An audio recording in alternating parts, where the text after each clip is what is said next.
Joining us now is Boris Johnson's former Director of Communication at Number 10 Downing Street, Guto Harri. Thank you for joining us, Guto. This inquiry so far has cost more than £100 million.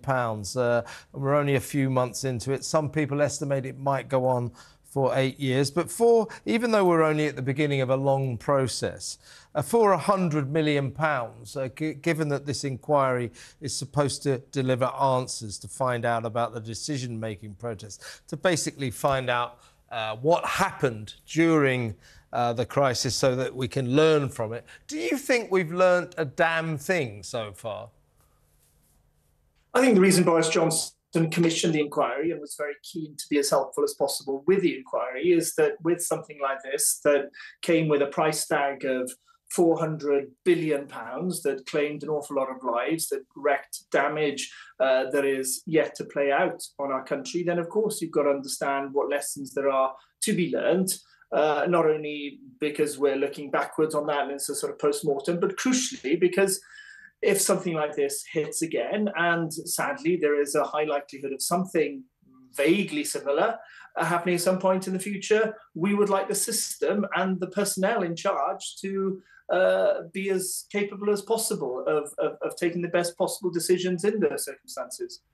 I mean, far from actually asking probing questions into whether lockdowns and the like should have been put in place, this seems to more be looking constantly at the culture inside Downing Street and especially perhaps the management skills of the former Prime Minister himself. And on one hand, you've got people accusing him of toxic culture, of there being lots of flip-flopping, of having poor management skills and not being able to make a decision, choosing one thing one moment and changing your mind the next. However, you know, people like Michael Gove, who one would have at one point thought would be quite adversarial towards Boris Johnson, said, well, no, actually what he did was consider all the facts. He wanted to weigh things up. He wanted to make the right decision. You're someone who's worked very closely with Boris Johnson in the London Assembly, then as Director of Communications in Number 10 Downing Street. What is he like? Is he the first picture of someone chaotic who allows the workplace environment to get out of hand? Or is he somebody who is quite thoughtful and philosophical, but just wants to take his time to come to a conclusion? He often looks chaotic. We all know that, no denying that. But he has got a big brain underneath that mop of hair. And he is a hugely reflective man. He still reads more than most politicians. And he thinks things over an awful lot. But what has emerged from the inquiry, something that's very familiar to me, is that he tests the arguments. So he listens to the arguments from every corner. He doesn't come to an easy, swift decision and stick with it, whether it's the right one or not. He does sort of second guess it. And when he tests arguments, he sometimes tests them very, very aggressively. And sometimes he polarizes an issue in order to clarify what exactly is at stake. And I think what we're seeing, tragically in many cases, out of context here, is that thought process, which, whatever it looks like out of context, is a very effective way of really, really probing important arguments, and no arguments as important as the high-stakes one that lay behind the decisions he had to take during COVID. Guto, I don't know how much you're in contact with Boris these days, but he has let it be known that he's worried about the remit of this inquiry, that he does think, contrary to what the inquiry seems to assume, that it should be looking into whether or not the virus was man-made in Wuhan. When Michael Gove broached that subject, he was slapped down and told, we're not going there, God knows why.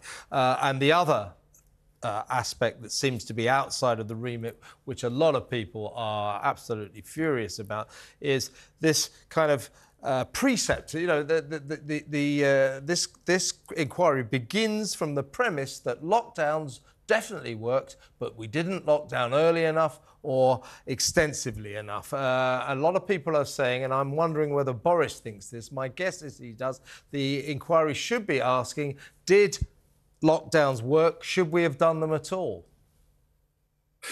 It's a very, very good question. And clearly you can see that he, as somebody who's instinctively liberal, libertarian, depending on which term you like, agonized over the idea that he had to tell people what to do and whether they could open their restaurant, whether they could see their relatives, whether they could actually go to work or not, whether people could come into this country, whether kids could go to school. It was excruciating for somebody like him, whose DNA and every bone in his body was telling him not to do that.